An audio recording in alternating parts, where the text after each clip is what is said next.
Live from downtown Vancouver at the Vancouver Film School campus, it's time for EP Live.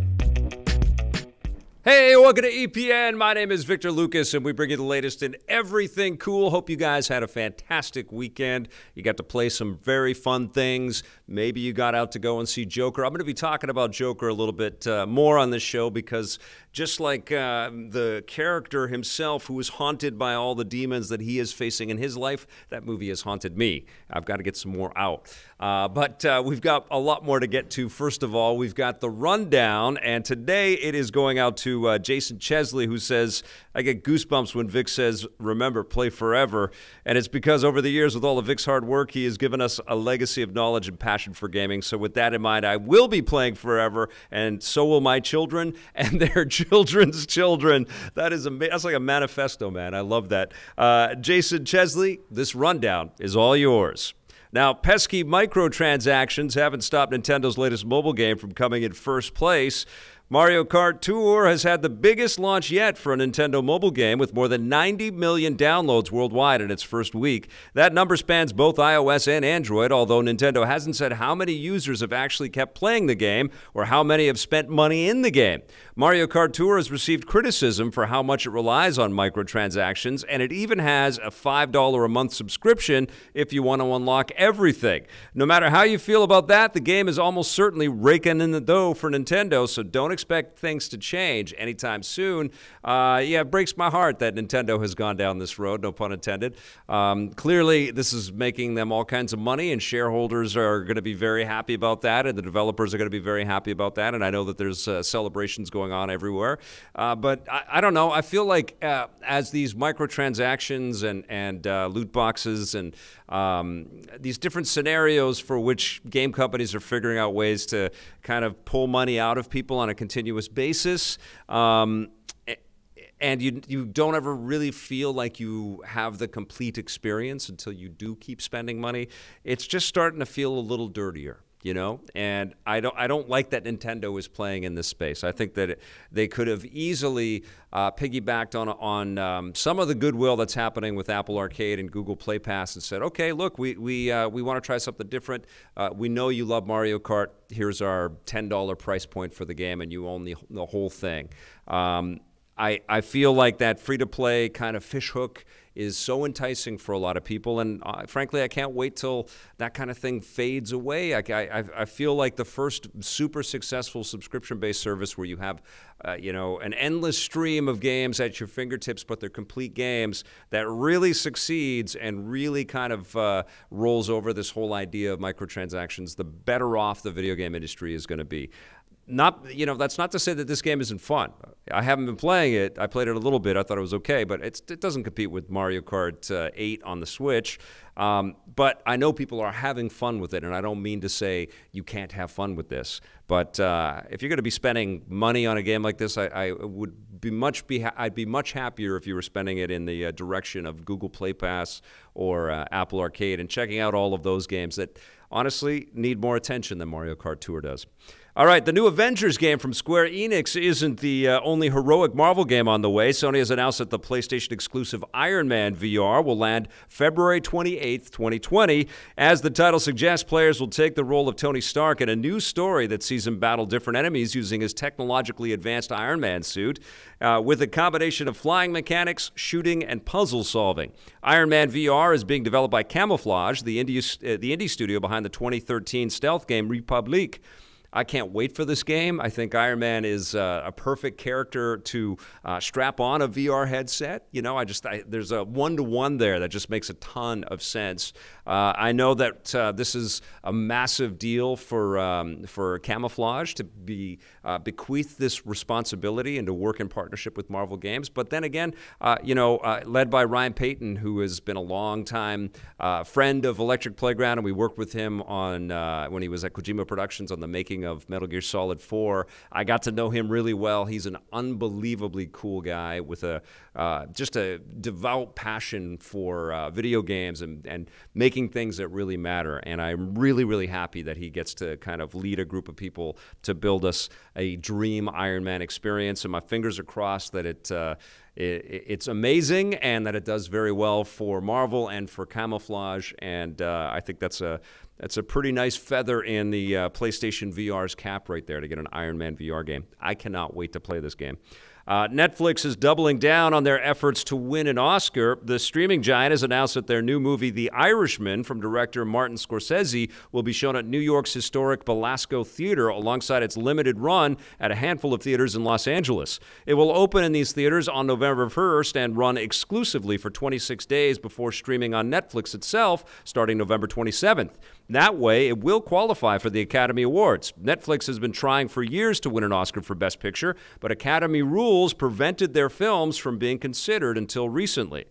I can't wait for this movie. This is a crazy time of year, right? This is when cool movies like Joker come out and video games. Like I feel like I'm swimming in lots of fun escapism right now, and this is one of the things that I'm so stoked for. I wasn't until I started to hear the early buzz, and I saw De Niro on some of the talk show spots that he was on and talking about it, and Scorsese talking about it. Of course, Scorsese's in the news right now because he doesn't think that the superhero movies qualify as cinema.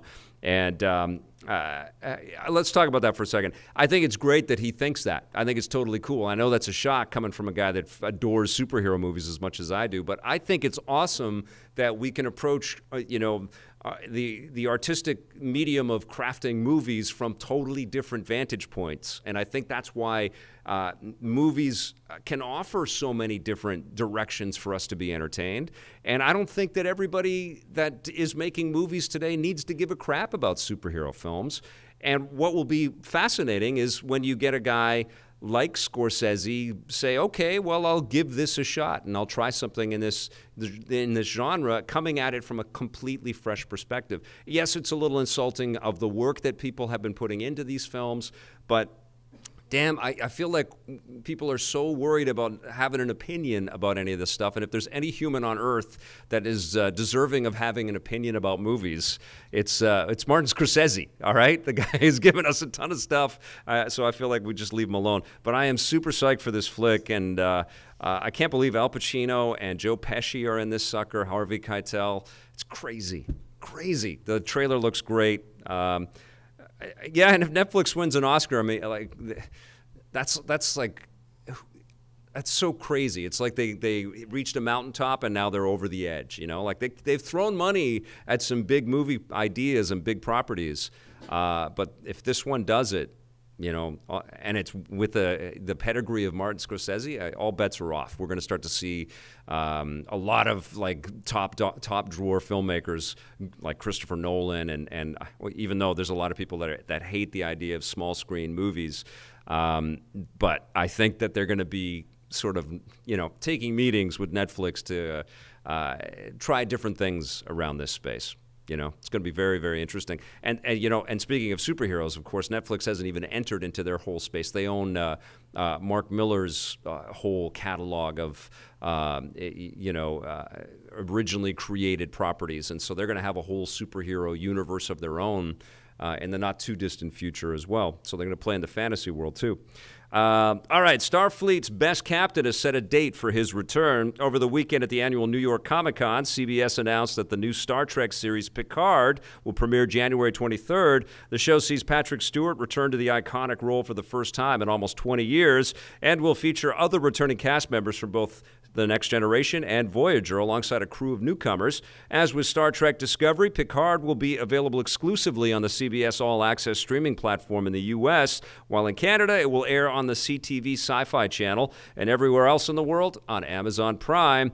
I saw the trailer. Looks wonderful. It gave me some echoes of Logan, not just because Patrick Stewart was in that one as well, but and not because it's a dark, but just the idea that we're watching characters that we love age, and we're sort of dropping in on them much later in their lives. And there's some like nice emotional beats even in that trailer. I love the fact that he names his dog number one. I think that's hilarious. And then we see his number one show up a little bit later. Yeah, I can't wait. I clearly, though, have to refresh my memory on all the characters and I don't think that this is going to be one of those shows where you can just walk into it cold. I think you need to have some Star Trek background before you can dive in and really appreciate Picard. Blake, how are you feeling? Are you thinking that it's going to be a good show? Blake is not happy or excited yet. Blake has got a big frowny face on about Picard, but we're hoping, fingers crossed, that all changes in early January. I am so psyched, though, that Jeri Ryan is in this show. She is wonderful. I got a chance to meet her a few years ago, and I love her. I think she's just an awesome person, and that was a nice surprise to see 7 of 9 in there, and I had a Twitter exchange with her, and I congratulated her, and she can't believe that she's getting to do this again, too, I'm just so buzzed for her. I hope it rocks. All right, now famed racing developer Codemasters is returning behind the wheel. Their latest racing game, Grid, crosses the finish line this Friday on the Xbox One, PlayStation 4, and PC, and will also speed onto Google's new Stadia cloud streaming platform when it launches next month.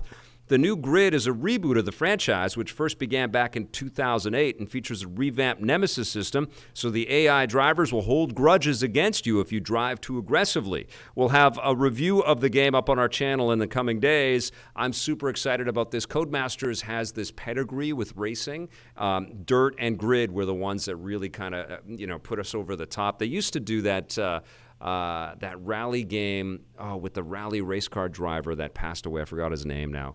Colin McRae, yeah, the Colin McRae series. Loved those, and it was such a tragic story with Colin McRae. But I don't know what it is, man. English developers just really get the feel of the wheels on the tarmac, and Codemasters has a long history of making awesome games. I remember the first time I played that 2008 Grid, and I felt the rubber, man. I felt like I was doing burnouts, and it just felt so awesome, felt so authentic. And of course, the off-road stuff that they've done in Dirt has put a big smile on my face as well. Very fired up to play this game. I think I might stream a little bit on our Electric Playground live streaming channel, which we haven't really talked about too much, but we're starting to stream on a different place, on a different channel, to try to manage the amount of stuff that we post. But stay tuned to my Twitter, and I think I'll be showing off the game a little bit, and then I'll have a review for you as soon as possible. I've got some reviews to get to very soon in the show today. That's it for our rundown. Thank you so much for watching that. Now, let's take a look back at this day in everything cool.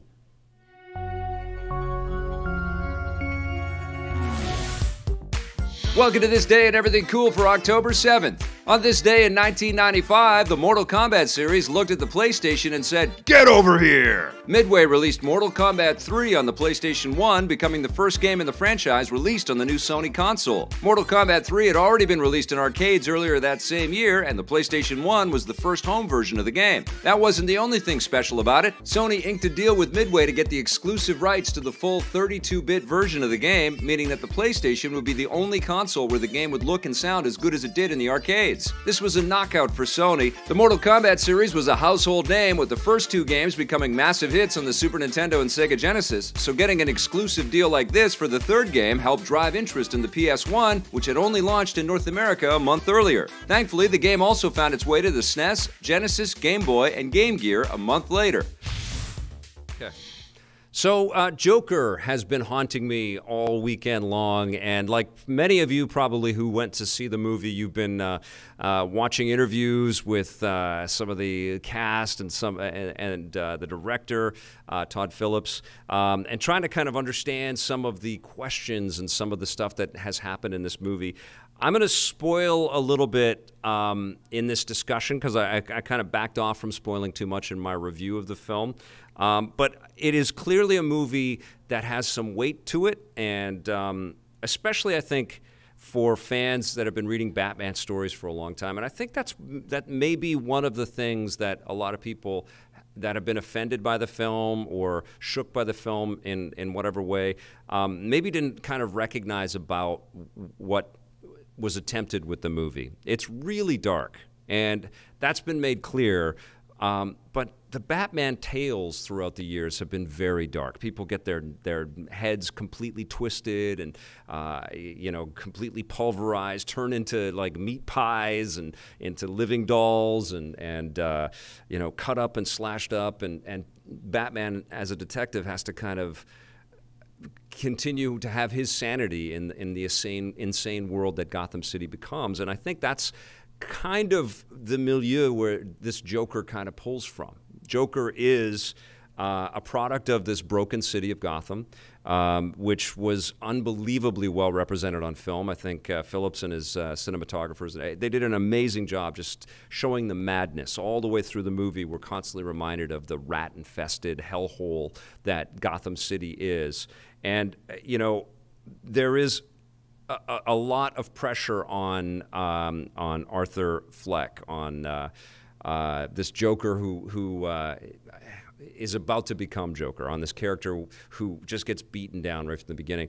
But what you start to recognize early on in the movie is that, can you trust this character? Can you believe what he is kind of, because we're in his shoes and we're seeing it from his vantage point and we're in his mind, really. We crawl into his head. Can you trust it? Because he has legit lost his ability to kind of talk about things in a truthful way. He's got some cryptic, crazy rantings in his journal that he has while he sits down with the social worker at the, you know, we have these different scenes early on in the film where he's trying to kind of unveil some of his thoughts and some of his feelings, but it opens up the page and there's, you know, grotesque images on there and some expressions about killing himself, and you just feel like he is a very, very lost and desperate person who is trying to just figure out when his next medication is going to come to him. And when he finds out that he's lost his ability to continue going to the social care and he stops taking his medication, he starts to lose all hold on any kind of sense of reality.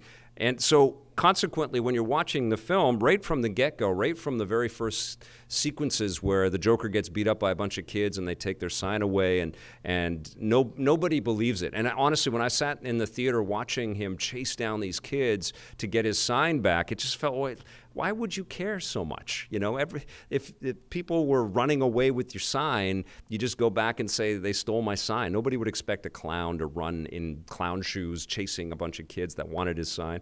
But he threw himself at that, and then he gets beat up, and then he has to kind of tell people, his superiors at the clown company that he works for, that he got beat up and they stole his sign.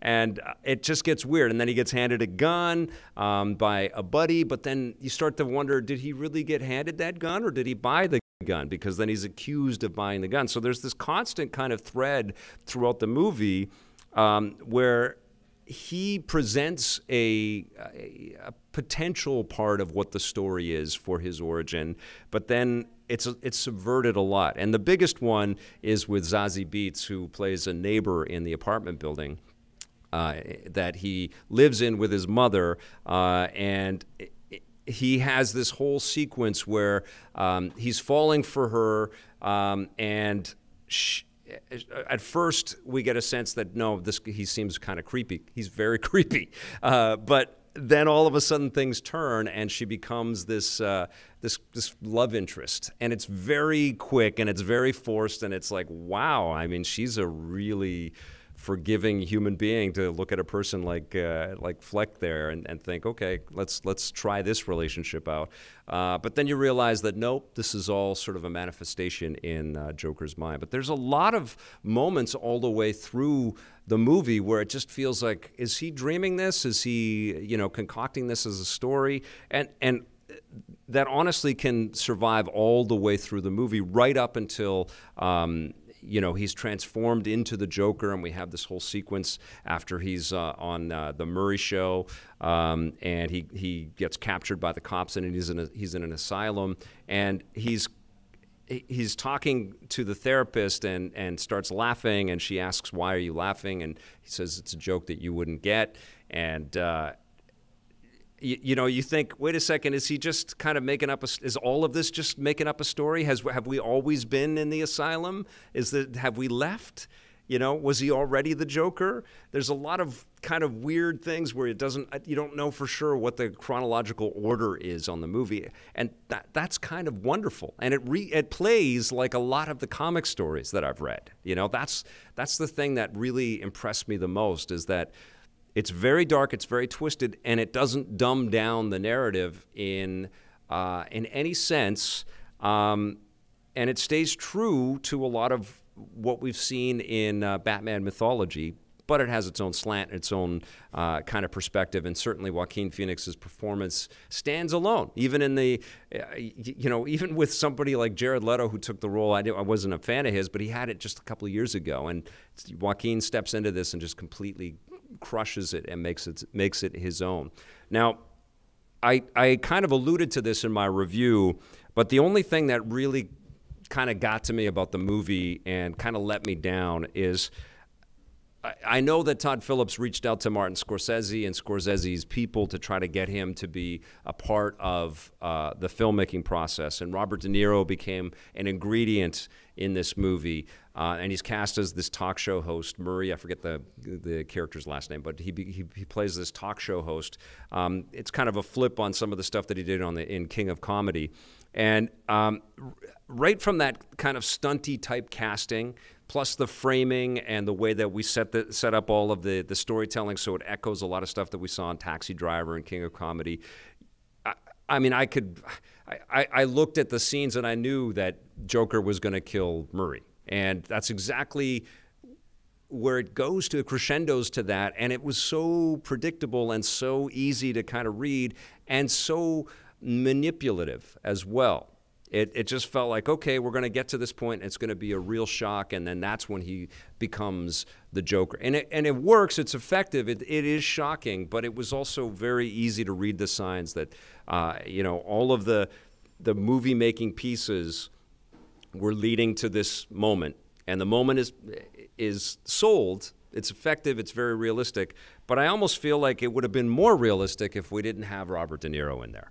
And maybe a little bit more of a shock, a little bit more of a surprise. I mean, it's hard to quibble because most of the movie is like a home run, and even that moment is very solid, and I'm sure it was a shock for a lot of people. But it was very easy to kind of predict and see that was going to be the thing that happens. And of course, what happens after that is that he kind of, as that moment is coming up, just before he pulls the trigger and kills Murray, he is starting to claim his new identity, his real identity as this madman, as Joker, as this killer, and then he is this guy, and then we get to kind of understand the resonance of the character, which I think is also true to the comic books as well. It's frightening as well.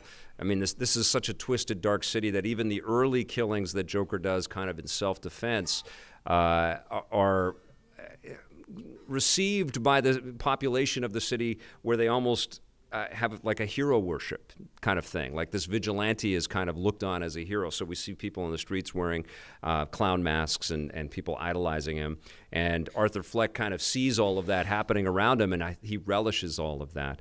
But later on, of course, we see that fervor just whipped up, and we see the resonance of that taken out on Thomas Wayne, who is rallying to become the mayor of the city. He's got this whole sort of agenda for social change. But what I liked about the way that they interjected Thomas Wayne into this is that he's not this pure-hearted, holier-than-thou kind of person. You know, he is. He's a little dark. He's a little twisted. He says some scumbaggy things throughout the film. And he comes off like an asshole. He comes off as this real pompous, non-caring individual that has, made a lot of wealth for himself and expects the world to just pick up their bootstraps and do as well as him. And he gets his comeuppance by this mob that is manifested by this adoration for the Joker. He gets killed, as we all know, and Bruce Wayne is sitting there over his slain families. His slain family, his mom and dad are dead at the hands of a guy in a Joker clown mask. It isn't the Joker. And that was really effective. And that really felt like, 1970s dark Batman type storytelling for me. I thought that was great. And I also liked the ambiguous nature of the fact that, and this is the big, I've spoiled the hell out of this already, but this is the big spoiler shocker thing here, okay?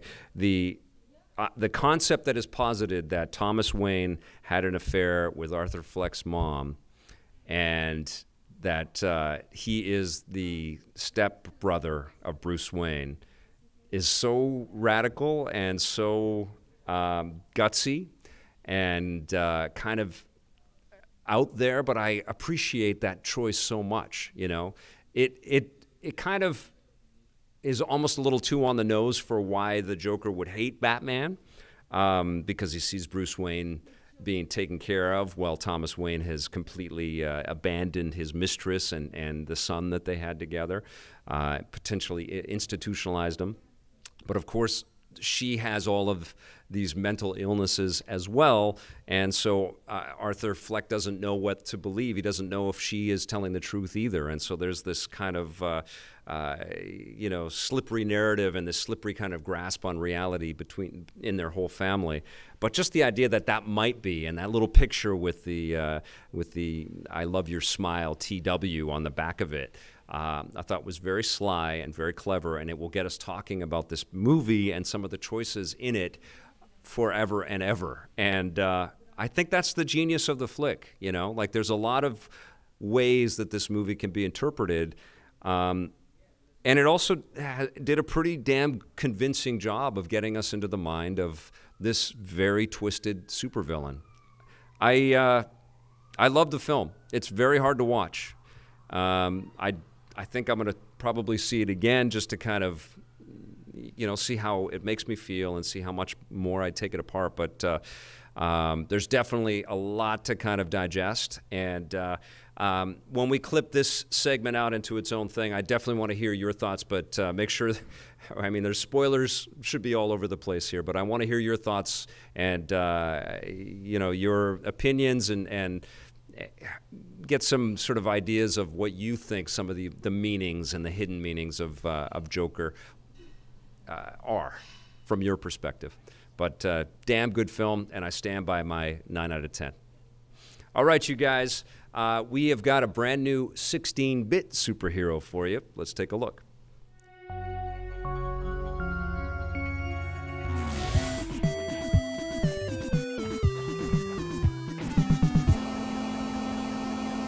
Some of the most fun that I've been having in my video game career recently has been these 16-bit superhero games. Now, not every 16-bit superhero title that I check out is great, but I'm happy to report that today's put a big smile on my face.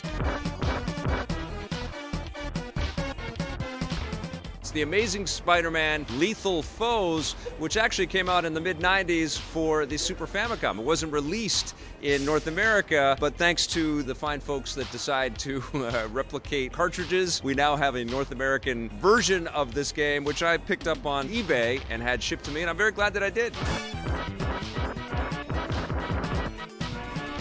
I've wanted to play The Amazing Spider-Man Lethal Foes for a long time. I've often said that Spider-Man is absolutely the best character that you can play in video games because of all the cool things that he can do. Web swinging and shooting people with his webs and the crouching and crawling that he does. And all of that stuff is actually finely detailed in this game. And the game actually is rife with lots of supervillains. All of this Spider-Man, it's called Lethal Foes. So you're gonna see some great characters like Green Goblin and Venom and Scorpion and the Lizard.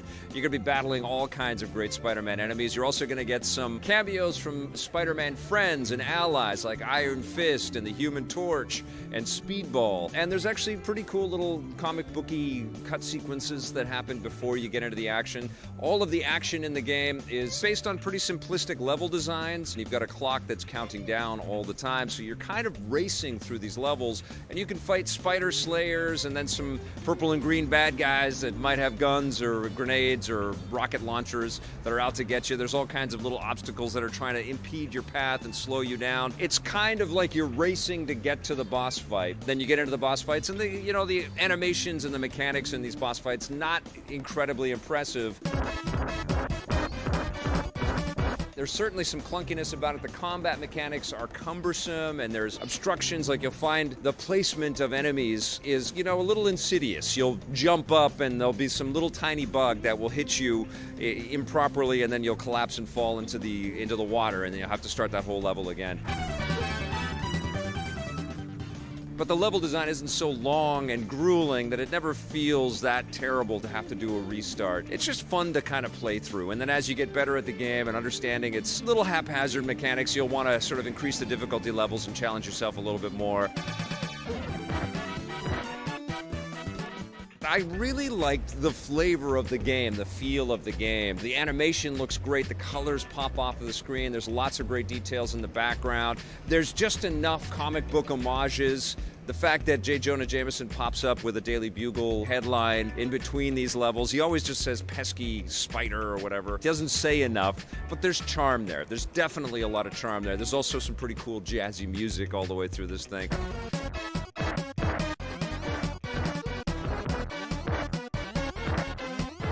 I had a big smile on my face playing The Amazing Spider-Man Lethal Foes. Like I've been doing with all of my 16-bit superhero reviews, I'm not reviewing this as if I was a young gamer exploring this thing for the first time and scrutinizing every single detail. I'm just reviewing it as I'm playing it today, and I really enjoy this game. I think it was a great purchase. I love that people took the time to translate this thing and kind of create a North American version. This is a very cool tribute to Spider-Man and his universe and Marvel Comics, and it's a shame that it never did get the release back in the day, but I'm glad that you can play it and pick it up now, and I think it's a great addition to my 16-bit superhero collection. I'm going to give The Amazing Spider-Man Lethal Foes an 8 out of 10. All right, you guys, 10 years ago, a little video game came out that made us all feel good. It was Ghostbusters, the video game, and I played it on the Xbox 360. It was out there for the PlayStation 3. There was a Windows version. I don't know if it was the 10-year anniversary or the upcoming movie, which is coming out in 2020, but for whatever reason, Columbia Pictures and Sony, which owns Columbia, and Terminal Reality, and I don't even know who published this new version of it, but they've decided to say, let's get this out there and remaster the game for modern systems.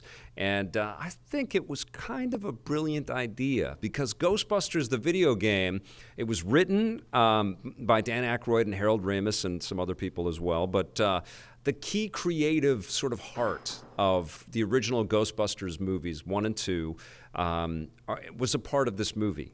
They were able to get this game. They were able to get, thank you, Blake, a part of this game. They were able to get Bill Murray. They were able to get Harold Ramis in the booth and Dan Aykroyd in the booth and Ernie Hudson and other sort of supporting actors and characters that you know and love from the series are also in the video game.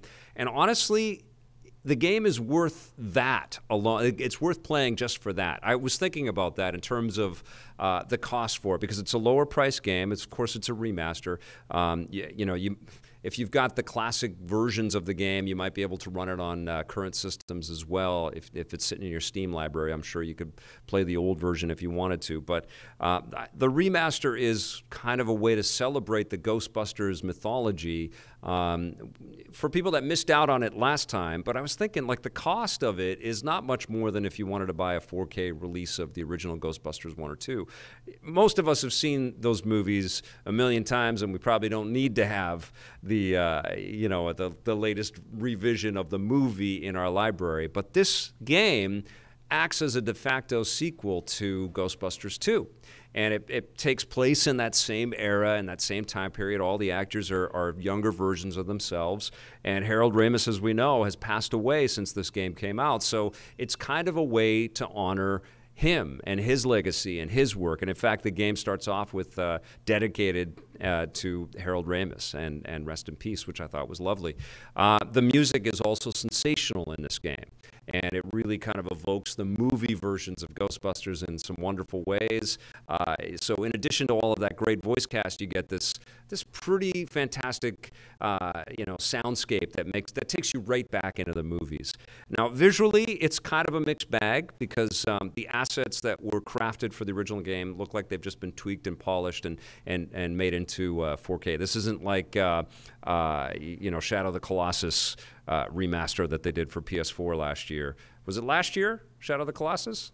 It wasn't too long ago, but that was incredible. That was I think that's the state of the art that was kind of like a remake This isn't a remake. It's like they shined up some of those old textures and some of those old graphics. It looks pretty good. Then they go into the cut sequences, and those look pretty dated, and the animations look pretty dated.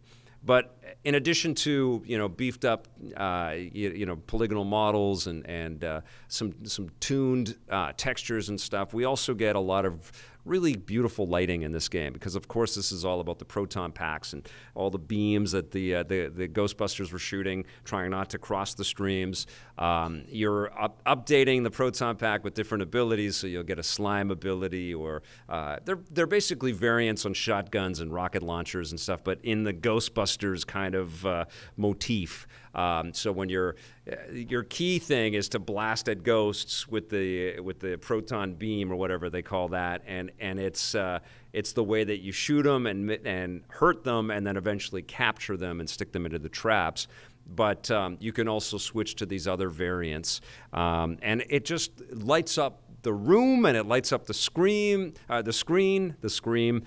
it makes you feel like you're in the movie. They've done a really solid job of sort of conveying all that. I think some of the levels get a little long in the tooth, and we do a lot of the same kinds of things over and over again. I feel like the animations of the characters definitely could have been tweaked and improved. I mean, I think this is a candidate to kind of go into the source of the code and the assets and tune and tweak, use all that original voice recording, and do a whole kind of remake kind of thing.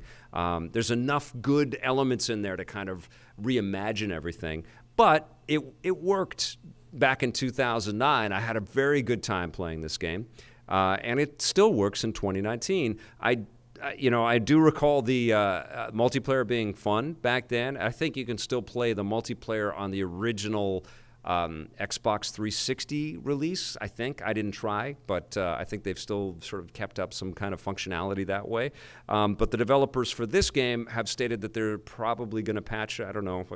I hate saying this until the stuff is real, but there may be multiplayer patched in later into this game. And when you play a Ghostbusters game, you kind of want to enjoy that with other Ghostbuster fans out there, and there are many of us.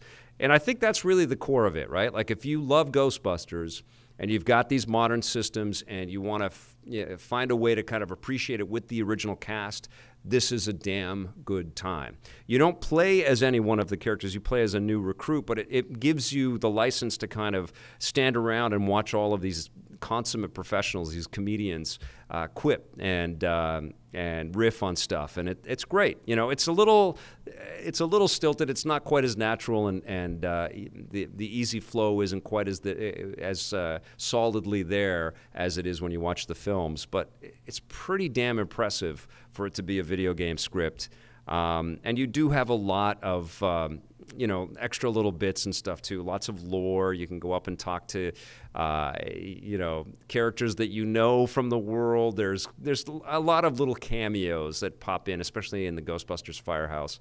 I quite enjoy this game, and I think if you're a Ghostbusters fan, this is a no-brainer.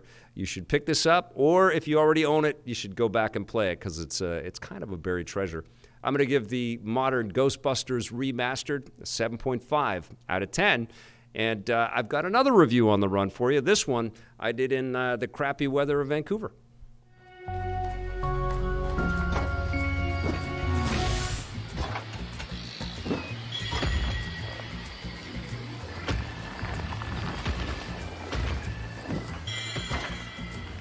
This is why I love this time of year, this game avalanche where all the games come out. It's a miserable rainy day here in Vancouver, but I have been in the beatific world of Trine 4. This is, of course, the fourth iteration of a vaunted franchise that I don't know if anybody would have predicted would become such a vaunted franchise.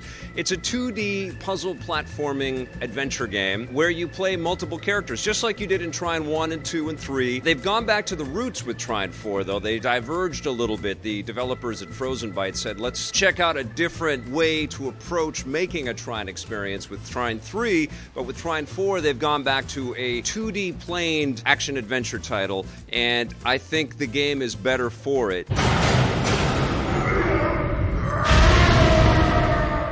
It plays like you're reading a beautiful sort of fantasy storybook. It's like you're flipping pages with some lush artwork, and that's the real, I think, heart and soul of the story here. It's that you cannot believe what your eyeballs are gazing upon. Every scene, every lush environment just leaps off of the screen. I played this on the Nintendo Switch, but I can't imagine how much more gorgeous this would look in 4K on the PlayStation 4, on the Xbox One, or on a powerful PC. You can play this everywhere, which is another win for the title as well, is that this game is available to everybody out there. And it looked beautiful on the Switch in portable mode, looked beautiful on the Switch on the screen, and like I say, I think this is going to look like a standout title on other platforms with a little more horsepower.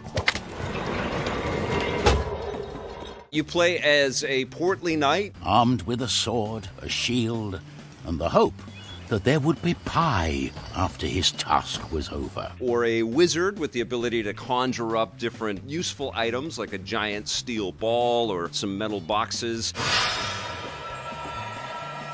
Or you play as a thief who's got a bow and arrow and a penchant for collecting gold and the ability to shoot out rope arrows and swing from different items. Using these different abilities, you cycle through these different characters and you solve all of the puzzles that the environment provides for you. So sometimes you have to conjure up a giant box and put it on a sort of seesaw type platform. The knight will jump up in the air and ground smash and send the ball flying up into the air, and then that will land again, and then the knight will jump up super high and you'll collect the collectible. And then using those collectibles and the experience points that you gather throughout the game, you'll eventually unlock new abilities, like the ability to manifest more than one giant metal box as the wizard, which will stack up and give you access to new levels and new layers. The game is loaded with secret access points and lots of hidden chests that will allow you to collect all kinds of items that will make the hub world that you start off the game with a lot more beautiful. And of course, the challenge of the game ramps up significantly as you work your way into it. You're going to find that you'll uncover magic portals later in the game, which is a really cool dynamic, a lot like the Portal video game, but in 2 dimensions. And you're going to encounter all kinds of great animal creations as well, sort of oversized animals, giant birds and badgers, and they're going to talk to you and ask you to do specific tasks for them. Could you heroes please recover it for me? I'd like a favor in return for this, but I'm not holding my breath. Magnificent boss battles, and you're going to get into lots of little combat scenarios, which aren't the meat and potatoes of the experience. They're fairly easy to get through, especially as you acquire items like a freeze arrow for the thief, and then you freeze your enemies and then come in swinging with the giant sword that the knight has. You're going to shatter your enemies quickly into little shards of ice crystals.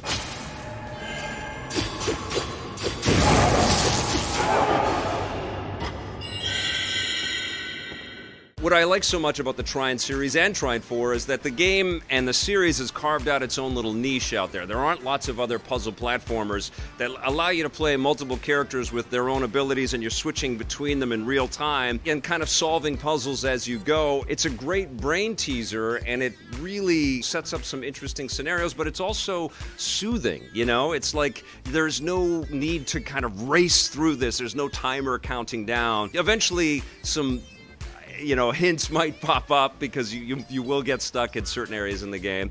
But I don't know, I liked getting stuck in this game. I liked kind of scratching my head and trying to figure out where I should position this, or what arrow I should use in this area, or how do I bust through that door. It was really, really fun to play this game. It's wonderful, and I just applaud the fact that this series endures, and that it's kind of, there's other elements. You can certainly throw back to classics like Lost Vikings, and the fact that we're on the 4th iteration of Trine, you can kind of say, okay, they're stretching this out a little bit, but I don't know, there's something magical and special, and I don't know, there's a storybook-like quality here that is just really fun to go back to. And those giant animals, they got me right here. I'm going to give Trine 4 an 8.5 out of 10. We have got a very cool Let's Play and chat for you guys today. Our friend David is here. He is good to see you, my friend. Nice Looking to see so you. sharp, putting the host to shame. That's the way we like it around here. He's going to be playing Jedi Outcast. This is Jedi Knight 2. Star Wars Jedi Knight 2, Jedi Outcast, and I had to refamiliarize myself with this. I remember playing this on PC many years ago. Tommy and I reviewed this in 2002, so that would have been the year that Judgment Day launched on G4. And here it is on the Nintendo Switch. This is Aspire Interactive re-releasing. They always had the Mac rights, and they had the kind of the rights to be able to release a lot of these LucasArts games in different ways. And now they're back with this game on the Switch, and it looks okay.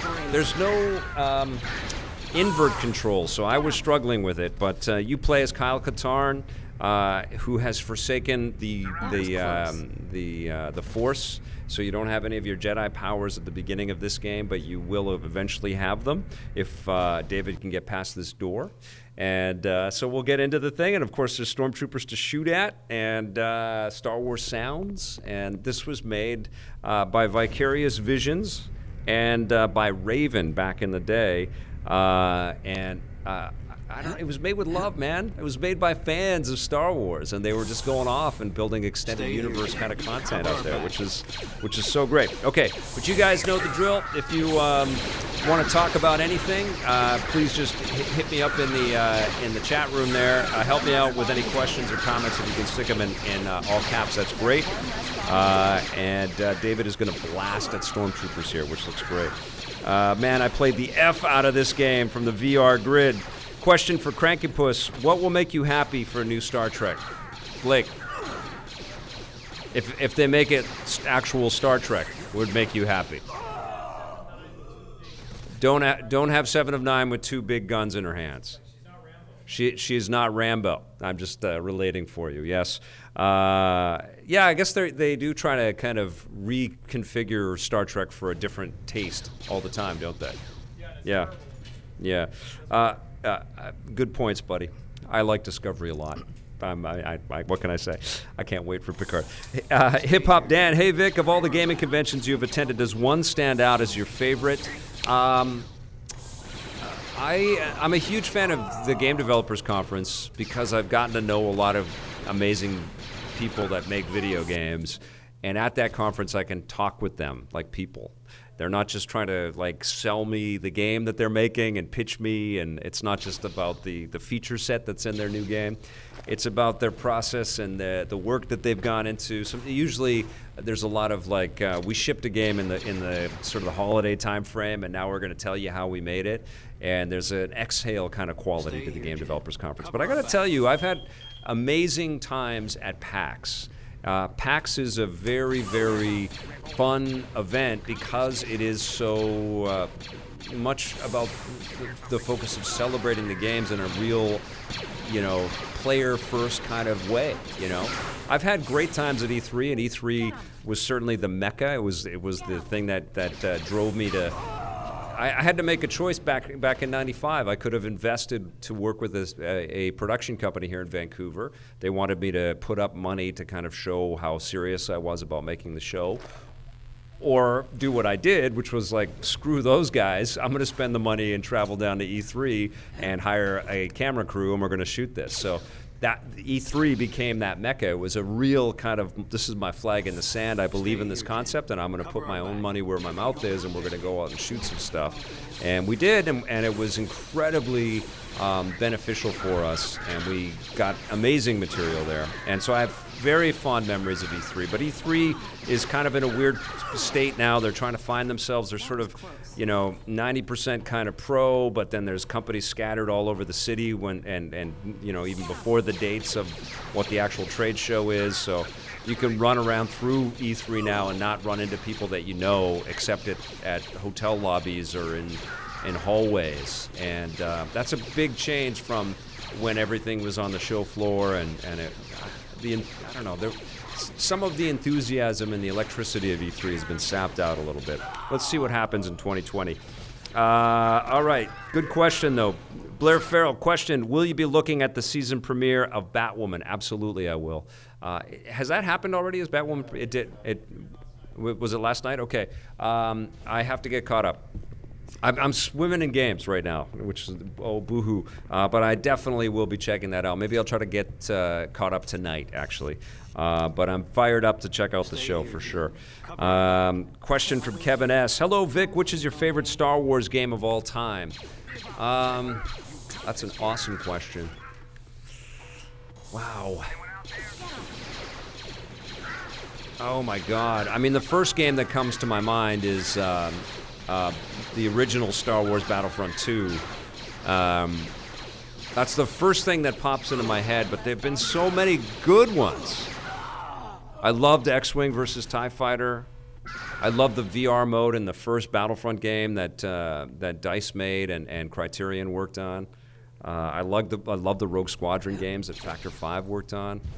The first thing that popped into my head, though, was Star Wars Battlefront 2. There was just something incredible about all of the assets. The first one that Pandemic worked on. Pandemic was such an exceptional game company. And I remember playing that on the original Xbox, and I got into a groove where I was just almost unstoppable on Endor and ATST, and I'd be playing multiplayer with people and just crushing everybody in my ATS. And I couldn't believe how long I was staying alive. I'm like, oh my God, I'm great at this game. So that is one of the memories that I have of it. Maybe it's a little rose-tinted because I was doing all right in that game, but that is an excellent question. Blake, we have to create a video of the best Star Wars games and count them down, right? Yeah, wow, that is an amazing question. Thank you for getting me to think about that. Comment, the Orville is awesome, I've heard that. We watched, Johnny and I reviewed season 1 of the Orville. We talked about the show back then. We thought it was great. The Wren, hey Vic, Tommy's Amico is almost 1 year away from launch. Any chance he's coming back on EP Live for an update? Here's what I've been texting Tommy. I want Tommy to come here to Vancouver. Tommy Tellerico. If I say his name a lot, he's going to find it online, okay? Because he loves reading his name out there. Tommy Tellerico, Tommy Tellerico, Tommy Tellerico. I've been texting him like crazy. I said, Tommy, bring a bunch of Intellivision Amico systems to Vancouver. We'll hook them up in the studio here, and we'll give everybody that comes to the show a chance to play these games, and we'll get interviews and people on camera checking all of this stuff out, and we can run through the whole thing, the whole story of Intellivision, and put something together really cool. So if you like that idea, share this clip on Twitter and tell Tommy how much you like that, and tell Tommy that you would come out. I would expect as many of you would make that pilgrimage to the VFS Cafe in Vancouver here and join us for that day. That would be a very fun day. We would talk about everything. Maybe it'd be a longer show, and we would just get into what the plans are for Intellivision. And the last text I sent him, I said, Tommy, bring your stuff to Vancouver and let's get into it. He said, we got to do it. So it hasn't happened yet, but that's what I've been bugging him. I really want to do that. Question, I finished Ghostbusters on PlayStation 4, and there was some stuttering in the opening and a cutscene that didn't load. Did the Xbox One version have any problems like that? I had one crash today, but I wasn't looking at the screen. I was checking my email or something, and I looked up, and it had crashed back to the front end. But other than that, it's been running really well. I haven't had any issues. I did check out Ghostbusters on the Xbox One S that we have here in the studio. It's not as good and not as polished as it is on the X. The X on a 4K TV makes a big difference, but it's a solid game. They've done a good job. They just, you know, after you play something like Shadow of the Colossus, you want all the remasters, all the reboots and remakes to be that. It's not that, you know, but it's still definitely worth checking out. Follow-up, there needs to be some lead time so I can book a flight. That's from the Wren. Okay, well, I'll bug Tommy again after this show, and let's see what we can put together here. Stop pretending that Batwoman is good because it has a woman in it. The Turth. Good comment, the Turth. I wonder if Jedi Knight Jedi Academy will be released on the Switch. I've heard this is like number 6 on the eShop store, at least in Canada, this new Jedi Knight game. And I've read something recently that Aspire is like freaking out because this is like showing the game to a whole new generation of people out there.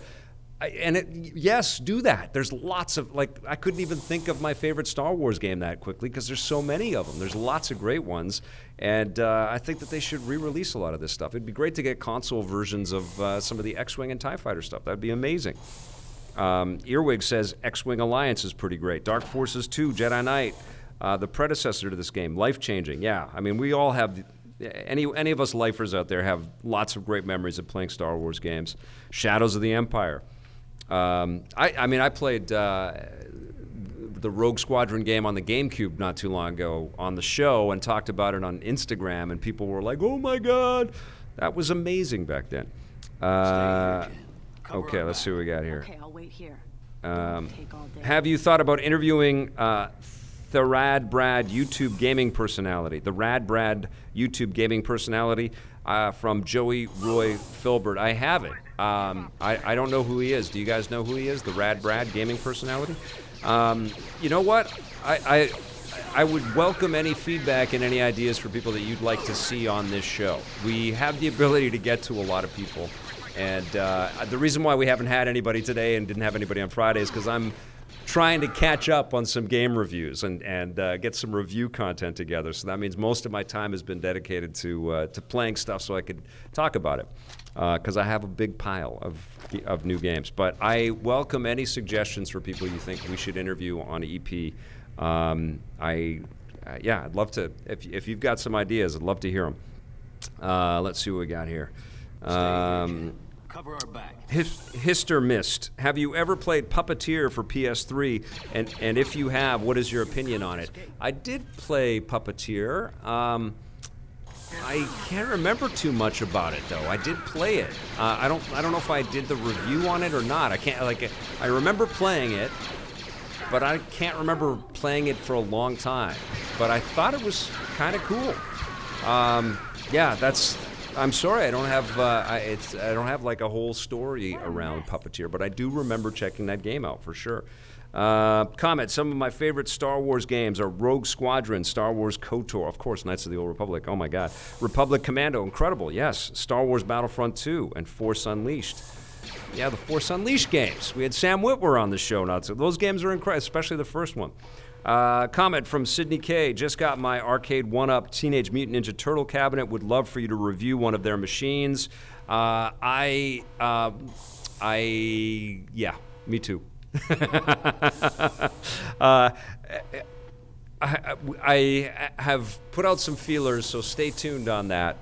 I do have a concern about where this stuff is all going to go, though. But the arcade 1-up stuff that they've been making has just been incredible, and it would be pretty rad to see a couple of those things on our set here for sure.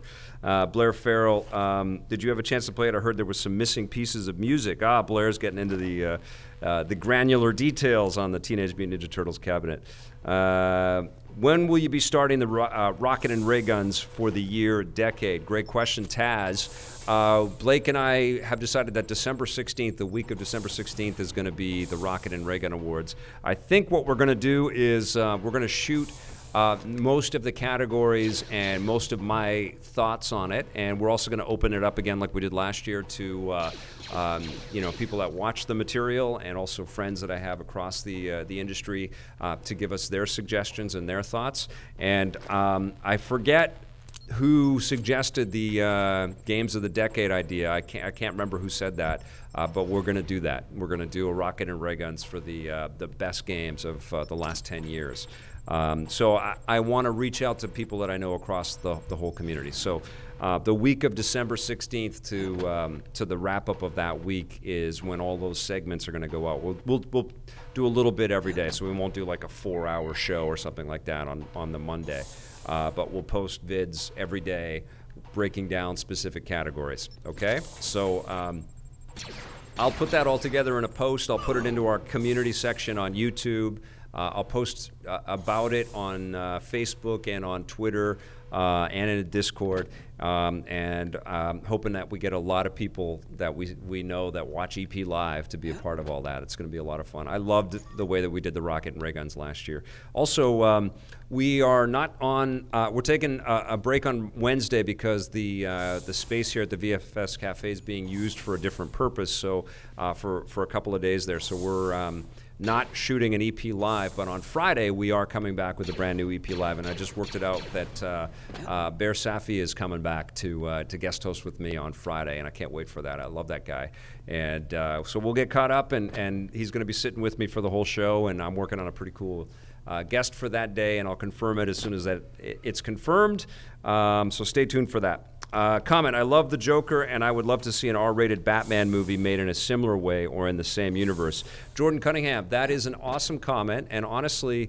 that is one of the things that I felt about this movie as well. I felt like the answer to this character is sitting right there, you know, in a Batman that responds to the madness that the Joker kind of creates. And it would be... I would love a direct sequel that it felt like part one of a two-part origin story, you know, and it's a very interesting take to assume that the Joker was the reason why Batman is manifested, and yeah, I share that sentiment with you. That's a very cool concept. Okay, I've got time for one more question. Thanks for the love, the rent. Tommy's awesome, dude. Okay, what do we got? Loved your Amico podcast. Oh, level 857. How you doing, level 857? Let's see. Star Wars Jedi Power Battles with a friend is my favorite Star Wars gaming moment. There you go. That's cool.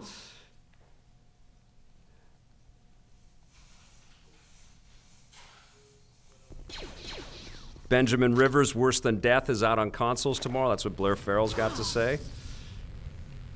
Level 857 wants me on his podcast, so I guess we got to make that happen. That would be rad. Just hit me up on Twitter, okay, and we'll make that happen. What do we got here?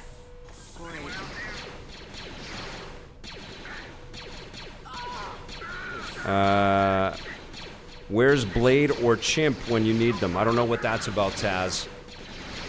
I don't know. I guess so, right? Yeah, okay. Adam Wilkinson says, Judgment Day was the best show. That's a great comment to end on right there. Thanks, buddy. We've done a lot since the days of Judgment Day. I think they had to not continue with Judgment Day on G4, although it continued as Reviews on the Run, because they acquired Tech TV and they already owned XPlay, and they thought it was weird to have two video game review shows.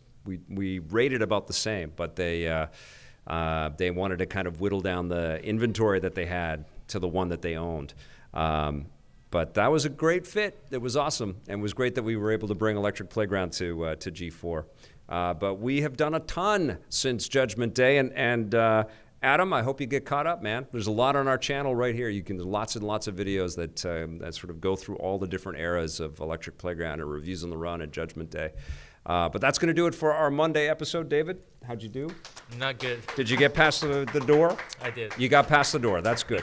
Thanks for watching, everybody. We will see you on Friday with a brand new episode of EP Live, but stay tuned to the channel. There'll be lots of content all throughout the week. Thanks for watching, and play forever.